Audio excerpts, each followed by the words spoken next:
जय हिंद साथियों, मैं चंदा। आपका स्वागत है A&S GKGS रिसर्च एकेडमी में। तो पिछले वीडियो में हम चैप्टर नंबर 6 के बारे में जाने थे, जिसका पार्ट 1 था। पार्ट 1 के बारे में हम जाने थे ईश्वर के अनुराग के बारे में, यानी ईश्वर के प्रति गहरा प्रेम के बारे में जानेंगे। तो चलिए आज हम जानेंगे पार्ट 2, यानी क्या है तो चैप्टर नंबर 6 के पार्ट 2 जो है ईश्वर के अनुराग। तो इसके आगे जानेंगे, यानी पार्ट 1 से आगे जानेंगे। तो चलिए हम पहले पिछले वीडियो की ओर चलते हैं, इसके बारे में जानते हैं। तो जैसा कि आपको पिछले वीडियो में बताए थे ईश्वर के अनुराग के बारे में, यानी कह रहा है ईश्वर के प्रति गहरा प्रेम के बारे में ये बता रहा है, यानी ये चैप्टर। तो इसमें बता रहा है ईश्वर से अनंत प्रेम कैसे मध्य युग के जो लोग थे वो करते थे, ईश्वर को पूर्ण रूप से समर्पित होते थे, यानी ईश्वर के भक्ति में विलीन हो जाते थे। जो मध्य युग के मनुष्य थे उसमें हम जाने थे भक्ति आंदोलन के बारे में, उसके बाद सूफी आंदोलन के बारे में। तो जैसा कि आपको बताए थे भक्ति आंदोलन जो है मध्यकालीन जो भारत था उसमें सामाजिक और धार्मिक एक आंदोलन था, जिसमें मतलब भक्ति के बारे में मतलब आंदोलन हुआ था। तो इसको भी याद रखिएगा। उसके बाद हम सूफी आंदोलन के बारे में बताए थे, जो इस्लाम धर्म के एक रहस्यमयी और यानी कहे तो आत्म रहस्यमयी के बारे में भक्ति आंदोलन में बताया गया था। तो इसको भी याद रखिएगा। उसके बाद हम जाने थे ईश्वर के विचार के बारे में, यानी जो मध्य युग के जो जिसे लोग ईश्वर मानते थे इनके विचार के बारे में बताया गया था। उसके बाद ईश्वर के जो विभिन्न विचार थे इसके बारे में आपको बताया गया था। तो चलिए आज हम जानेंगे उससे आगे। तो हम आज के वीडियो में कौन कौन से टॉपिक को कवर करेंगे इसके बारे में पहले जान लेते हैं। तो चलिए जानते हैं। तो एक है दर्शन और भक्ति, यानी क्या है तो मध्य युग के जो लोग थे उसी यानी क्या तो भक्ति में दर्शन और भक्ति के बारे में जानेंगे। दर्शन क्या होते हैं, भक्ति क्या होते हैं, और दर्शन और भक्ति के बारे में एक शंकराचार्य कवि जो 8वीं सदी में जन्मे एक कवि थे शंकराचार्य, इन्होंने क्या बताया है। उसके बाद 11वीं सदी में जन्मे एक रामानुजन जो मतलब संत है, इन्होंने क्या बताया है। तो इनके विचारों के बारे में आज हम इस वीडियो में जानेंगे। उसके बाद जानेंगे वसन्ना का विरसवाद युद्ध, यानी ये युद्ध के बारे में जानेंगे। जो मध्य युग के एक विरसवाद आंदोलन हुए थे जिसे हम इसके बारे में जानेंगे, जिसमें हम आंदोलन की पहले शुरुआत के बारे में जानेंगे, आंदोलन की शुरुआत कब हुई थी। उसके बाद जानेंगे समय और स्थान, यानी ये आंदोलन कहाँ से शुरू हुए थे और किस वर्ष शुरू हुए थे इसके बारे में जानेंगे। उसके बाद जानेंगे इस आंदोलन के प्रमुख नेतृत्वकर्ता कौन थे इसके बारे में। उसके बाद हम जानेंगे ये आंदोलन किस लिए किए गए थे, यानी क्या तो समानता का समर्थन के लिए ये आंदोलन किया गया था। तो इसके बारे में हम इस टॉपिक में जानेंगे। उसके बाद जानेंगे दक्कन में भक्ति आंदोलन के बारे में। उसके बाद कहे तो एक विरसवाद जो आंदोलन हुए थे उसमें एक वचन यानी क्या तो कथन दिए गए थे, उसके बारे में हम जानेंगे। तो चलिए हम शुरू करते हैं पहले टॉपिक की ओर से। तो पहला टॉपिक है दर्शन और भक्ति। तो हम जानते हैं दर्शन का अर्थ क्या होता है और भक्ति का अर्थ क्या होता है। तो हम दर्शन की बात करेंगे, यानी क्या तो दर्शन। तो दर्शन का अर्थ होता है दिव्य दृष्टि, तो इसको याद रखिएगा।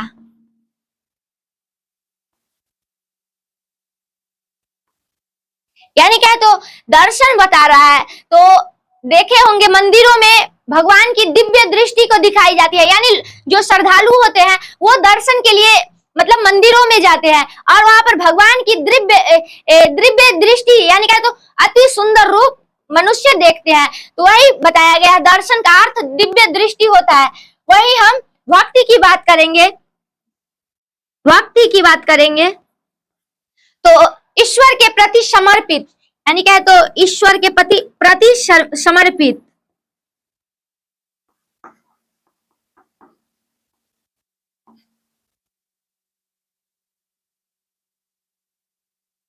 यानी भक्ति का अर्थ होता है, जैसे कि आज भी देखते होंगे कोई भी जो मनुष्य होते हैं वह भगवान की पूजा करने के लिए जाता है, यानी क्या तो भक्ति करने के लिए जाता है। तो वो पूर्ण ध्यान यानी एकाग्रित ध्यान करके भगवान की पूजा करता है, यानी ईश्वर के प्रति पूर्ण रूप से समर्पित हो जाता है। अत्यंत प्रेम भगवान को दर्शाता है, यानी पूरा विलीन मन से भगवान की पूजा करता है। तो भक्ति का अर्थ ये ईश्वर के प्रति समर्पित होता है, इसको याद रखेगा। यानी कहता है ईश्वर के प्रति समर्पित हो गया था, तो इसे याद रखेगा। तो इसमें ये शंकराचार्य के बारे में जानेंगे, इसके विचारों के बारे में जानेंगे। तो चलिए हम जानते हैं शंकराचार्य के बारे में। तो जो शंकराचार्य जो है वह 8वीं सदी में जन्मे एक मतलब संत है, जो दार्शनिक, यानी क्या, तो दार्शनिक का अर्थ के बारे में जानते हैं। ये दार्शनिक कवि थे। तो दार्शनिक का अर्थ होता है संसार, यानी क्या, तो संसार के प्रति मतलब समर्पित, यानी क्या, तो सत्य की खोज, उसके बाद भगवान के प्रति खोज, यानी खोज करता जिसे कहते हैं। संसार के बारे में जो सोचता है, सत्य के बारे में खोजता है, सत्य क्या है।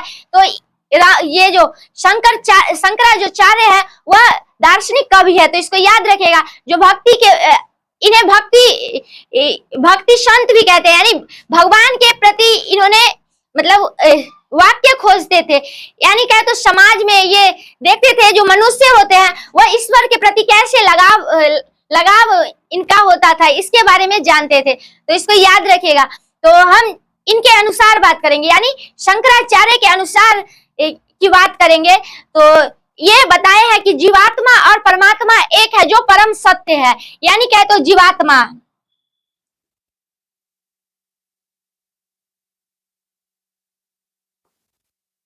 और परमात्मा,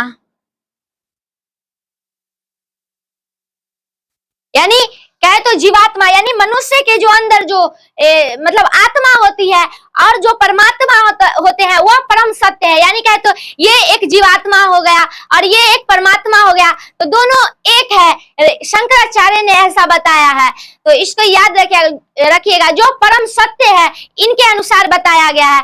और ये जो यानी शंकराचार्य जो है वह भक्ति विचार के बारे में अत्यधिक बताया है। यानी इन्होंने बताया है अगर हमें मोक्ष की प्राप्ति चाहिए तो ईश्वर के प्रति पूर्ण रूप से समर्पित हो जाए, तो इसको याद रखेगा। और जो शंकराचार्य जो कवि है, ये इनका जन्म की बात करेंगे तो इनका जन्म केरल में हुआ था, तो इसको याद रखेगा। उसके बाद एक और कवि थे जो थे रामानुजन, जिनकी जन्म की बात करेंगे, यानी जिनका जन्म की बात करेंगे तो 11वीं सदी में तमिलनाडु में हुआ था, तो इसको याद रखेगा। और इन्होंने जो यानी क्या, तो शंकराचार्य जो ये रामानुजन जो कवि थे वह सही विशिष्ट आत्मा मतलब ज्ञान दिए थे। यानी क्या, तो विशिष्ट द्वैत ज्ञान रामानुजन कवि के द्वारा दिया गया था, जो क्या, तो शंकराचार्य कवि से बिल्कुल विपरीत था। यानी इन्होंने बताया था कि भक्ति करके मोक्ष की प्राप्ति नहीं होता है। यानी ये जो रामानुजन जो कवि थे यह भगवान विष्णु के भक्त थे। यानी क्या, तो भगवान विष्णु यानी वैष्णव धर्म से संबंधित ये रामानुजन कवि थे, तो इसको याद रखेगा। और इन्होंने बताया कि भगवान अगर मोक्ष की प्राप्ति चाहिए तो भगवान विष्णु के चरणों में समर्पित हो जाए मनुष्य, तो इसको याद रखेगा। और भी इन्होंने भक्ति के प्रति बहुत आंदोलन किए हैं, तो इस जो आगे चलकर जानेंगे। तो चलिए हम अब जानते हैं वसन्ना का वीरशैववाद आंदोलन के बारे में। तो हम वीरशैववाद आंदोलन की शुरुआत की बात करेंगे। तो ये जो आंदोलन है 11वीं से 12वीं सदी में, यानी क्या, तो 11वीं से 12वीं सदी में तमिल में शुरू हुआ था। यानी तमिल में भक्ति आंदोलन के रूप में ये आंदोलन शुरू हुआ था, तो इसको याद रखिएगा। और ये जो आंदोलन है इसका स्थान की बात करेंगे तो कर्नाटक से शुरू हुआ था, तो इसको याद रखिएगा। यानी क्या, तो आंदोलन की शुरुआत कर्नाटक से हुआ था, जो 12वीं सदी में ये आंदोलन शुरू हुआ था। और इसके हम समानता यानी क्या, तो इनके प्रमुख नेतृत्व करता, यानी जो ये वीरशैववाद जो आंदोलन हुआ था इसके हम नेतृत्वकर्ता की बात करेंगे तो वसन्ना और उनके साथियों के द्वारा किया गया था। यानी जो ये वसन्ना है इनके और इनके साथियों के द्वारा इस आंदोलन यानी वीरशैववाद आंदोलन का शुरुआत नेतृत्व किया गया था, तो इसको याद रखिएगा। और ये जो आंदोलन है वह समानता का समानता के लिए किया गया था। यानी जो मध्य युग के जो लोग थे, यानी जैसा कि आपको पिछले वीडियो में बताए थे, जो मध्यकालीन के जो ब्राह्मण थे वो 4 वर्णों का विभाजन किया था। उसके बाद उन्होंने कार्य के आधार पर उनका कार्य भी बांट दिए थे। यानी जो मध्य युग, प्राचीन युग के जो ब्राह्मण थे, उन्होंने पहले 4 वर्णों का विभाजन किया और उन्होंने अपने मन से सबका कार्य को बांट दिया। उसके बाद मध्य युग आते आते अब वर्ण जाति में आने लगे, यानी कि तो वर्ण के अंदर विभिन्न जातियां आने लगी, जिससे समाज में छुआछूत की भावना बढ़ गई, अछूतता की बात मतलब बढ़ गई, अछूतता लोगों के बीच अत्यधिक देखने को मिली। तो इन सभी से मध्य युग के जो लोग थे, यानी कि तो जो नीच वर्ण के जो लोग आते थे, उनको बहुत कठिनाइयों को झेलना पड़ता था। यानी जो उच्च वर्ण के लोग थे, जैसे क्या तो ब्राह्मण, जो क्षत्रिय थे, वो शूद्र को घृणा की दृष्टि से देखते थे। तो उसके बाद आंदोलन हुए थे, भक्ति आंदोलन की बात करेंगे तो उसमें शूद्रों ने समान अधिकार की मांग की। यानी क्या है तो उन्होंने बताया कि जो हम तो ब्राह्मण के समान टैक्स देते हैं, यानी सभी चीजों में शासक को समान टैक्स देते हैं, तो हमें समान अधिकार क्यों नहीं मिलना चाहिए। तो इसी के लिए आंदोलन हुए थे। तो इसी में एक और आंदोलन हुए थे, जो वीरशैववाद आंदोलन, जैसा कि आपको बताया है। इसमें जो मध्य युग के जो लोग होते थे, जो नीच वर्ण से आते थे, वो सब अब समान अधिकार के लिए आंदोलन करते थे। जो ये आंदोलन था, यानी समानता के समर्थन के लिए आंदोलन होता था। यानी स्त्री और पुरुष समान रहेंगे और सभी वर्णों के जो लोग रहेंगे वो समान दृष्टि से देखे जाएंगे, इसलिए ये आंदोलन हुए थे। तो इसको याद रखिएगा। तो यही आंदोलन में एक कथन भी दिया गया था, यानी वीरशैवों द्वारा एक वचन दिया गया था। तो इसके बारे में हम जानते हैं, जो वसन्ना के लिए दिया गया था। तो चलिए जानते हैं इसके बारे में। तो कथन के बारे में पहले जानते हैं। तो उन्होंने बताया कि जैसे जिनके पास जो उच्च वर्ण के लोग होते थे उनके पास तो अत्यधिक पैसा होता था, तो वो तो मंदिर का निर्माण करा सकता है, लेकिन जो निम्न वर्ण के लोग होते थे वो कहाँ पूजा करेंगे। यानी उनके पास तो कोई मंदिर ही नहीं है, वो मंदिर का निर्माण नहीं करा सकते हैं, तो वो कैसे भक्ति करेंगे। तो उसी पर बताया गया है। तो चलिए जानते हैं। जो धनवान लोग शिव के लिए मंदिर बनवाते हैं, यानी क्या है तो इन्होंने बताया है यानी वीर शैवों के जो मतलब संत होते थे, उन्होंने बताया है कि धनवान लोग तो जो है वह शिव के लिए मंदिर बनवा सकते हैं, लेकिन मैं एक गरीब हूँ। यानी वसन्ना द्वारा बताया गया है, मैं एक गरीब आदमी हूँ, आदमी क्या करूंगा। यानी वो गरीब है तो वो ईश्वर के प्रति कैसे समर्पित होगा। तो इन्होंने ऐसा बताया है। तो मेरी टांगे खंबे है, यानी उन्होंने सोचा कि अपने स्वयं के अंदर ही ईश्वर को क्यों न माने। तो उन्होंने माना और बताया कि मेरी टांगे खंबे है, यानी जो मनुष्य का जो 2 पैर होते हैं वो खंबे है। तो इसको याद रखेगा। और शरीर जो है तीर्थ मंदिर है, यानी क्या है तो मनुष्य का जो शरीर है वह उन्होंने तीर्थ मंदिर बताया है, यानी भगवान, आत्मा को उन्होंने भगवान बताया है। तो इसको याद रखेगा। और सिर जो है उसकी छतरी है, यानी जो मनुष्य की सिर की बात कर रहा है। जैसे हम मंदिरों की गुंबद की बात करते हैं, तो उन्होंने बताया है कि सिर जो है वह मंदिरों के गुंबद के समान मेरा छतरी है, जो सोने की बनी है। यानी वसन्ना द्वारा बताया गया है, जो हमारा जो सिर है वह सोने के समान है। तो जो छतरी है मंदिरों की छतरी है। तो इसको याद रखेगा। उसके बाद जरा सुनो नदी संगम के प्रभु, यानी भगवान से बोल रहा है, जो जरा सुनो नदी संगम के प्रभु, खड़ी हुई चीजें कभी गिर जाएगी। यानी उन्होंने बताया है कि भगवान को जो मंदिर जो है वह खड़ी है, वो कभी भी गिर सकती है, लेकिन जो चीजें कभी गिर नहीं सकती। यानी जो चलावान, यानी जो उन्होंने तो मंदिर की कल्पना अपने आप से किया है। तो उन्होंने बताया है कि मंदिर जो खड़ी है वो तो गिर सकती है, लेकिन जो मनुष्य है वो अपने अंदर अगर भगवान को मानता है तो वो तो चलायवान है, वो कभी गिर नहीं सकता है। तो उन्होंने ऐसा बताया है। लेकिन चलने वाली सदा रहेगी, यानी जो मनुष्य चलती है वो सदा रहेगी। तो इसको याद रखिएगा। ये कथन के माध्यम से भगवान को बता रहा है। यानी इन्होंने बताया है कि गरीब तो मंदिर बनवा सकता है, लेकिन अमीर नहीं, यानी अमीर मंदिर बनवा सकता है लेकिन गरीब बनवा नहीं सकता है।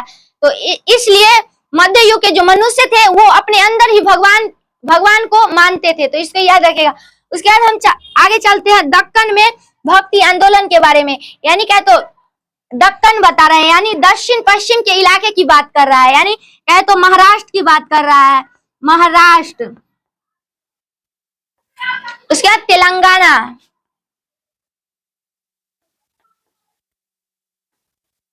यानी दक्षिण पश्चिम में जो महाराष्ट्र और तेलंगाना आते थे उसके क्षेत्र के बारे में ये दक्कन में भक्ति जो आंदोलन हुए थे इसके बारे में बताया गया है। तो चलिए अब हम इसके बारे में जानते हैं। तो 13वीं सदी में, यानी 13वीं सदी में महाराष्ट्र में विभिन्न कवि थे जो तमिल भाषा में मतलब रचनाएं करते थे। उनकी एक जो गीत थी, यानी तमिल भाषा में एक गीत लिखी थी, वह जनमन को प्रेरित करती थी, यानी उनके गीत के माध्यम से जनमन को अत्यधिक प्रेरणा मिलती थी। तो इसको याद रखेगा। और इन्होंने बताया है कि भक्ति करने से कुछ नहीं होता, यानी भक्ति सिर्फ भगवान को ही प्रसन्न कर सकती है, लेकिन अगर हम दुखी मनुष्य को मतलब पूजा करेंगे, यानी दुखी मनुष्य को खुश करेंगे तो वो हमें अनंत सुखदाई देगी। यानी क्या, तो भगवान को पूजा करने से अच्छा है किसी के सुख दुख में शामिल हो और उनके दुख का कारण नहीं बनो। तो इन्होंने जो महाराष्ट्र के जो विभिन्न कवि थे उन्होंने ऐसा बताए थे, तो इसको याद रखेगा। तो इसी के साथ हम इस टॉपिक को समाप्त करते हैं, फिर मिलेंगे अगले दिन अगले टॉपिक के साथ। धन्यवाद।